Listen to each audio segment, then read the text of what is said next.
Here's how I painted these super cute pandas in my sketchbook.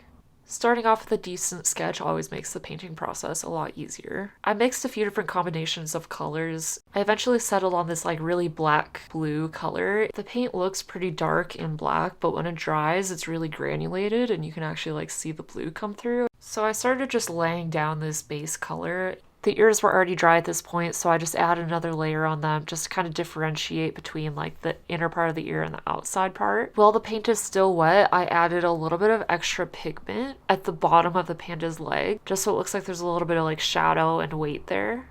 I wanted to add a little bit of variation in the fur, so I just like really watered down the first like blackish blue color. I just used that where like the shadows of the panda would be and where the fur just like isn't quite white, and just kind of made like a small gradient. I painted a bright red color for the apples, and then I just dropped in like a little bit of orange while it was still wet. While the right page dried, I started working on the left side. It's really nice to work this way with watercolors, so even when you're just like waiting for something to dry fully, you still have something to work on. I feel like this method of working with watercolor is the best for me, because if I have to like set it down and come back to it, I'm not gonna want to, but if I'm still like actively painting, it's really easy to just like pop back over once it's dried.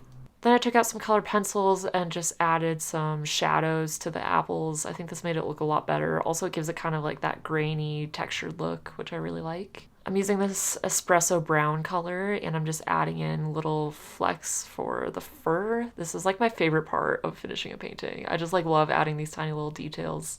Added some little claws and the stem of the apple and the pupils of the panda.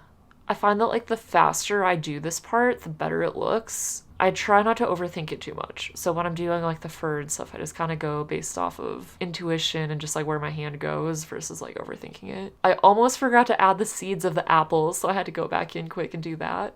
And then for the last step, I love using this Uniball white pen. So I use this to add back the white parts of the eyes, and I also just used it for a tiny bit of a glow on the apple.